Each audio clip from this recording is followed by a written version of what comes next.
sebi, oni su me zavoljeli, mnogo mi prijatno. Naravno, kad moje ime skandiraju protiv Veleža, oni su me podigli, oni su baš zahvalni što sam ja dobro odigrao i što smo tu utakmicu pobijedili.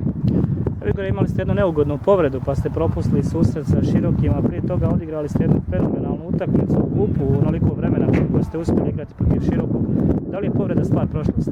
Pa naravno, taman kad sam ušao u dobru formu i kad sam mislio da sve ide kako treba, desila se ta povreda.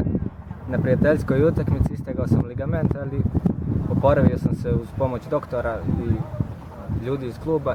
Vodili smo na terapiji, oporavio sam se 100%, sam spreman za ovu utakmicu i nadam se da ću pružiti dobru partiju i da ćemo dobiti Olimpiju, da ćemo osvojiti sva 3 boda. Upravo naredno kolo u subotu, Olimpik, najvažnija utakmica sezone zasigurno, biti ili ne biti za Mladost.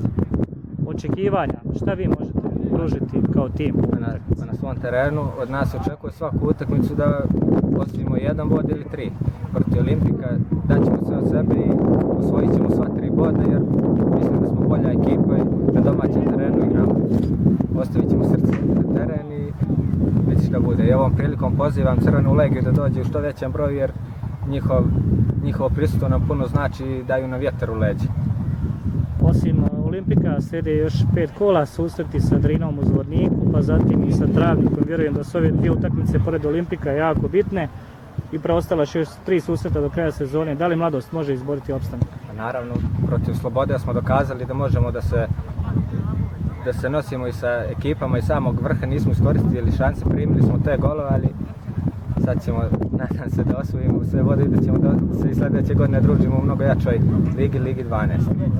Vaše lične ambicije, da li ukoliko Mladost izbori naravno opstanak u društvu najboljih u elitnom rangu BiH fudbala, da li imate namjeru da produžite ugovor? Pa što se mene lično tiče, ovdje mi se mnogo sviđa i ako stručni štab i upravo budu zadovoljni, zašto da ne produžuju se radi. Hvala vam.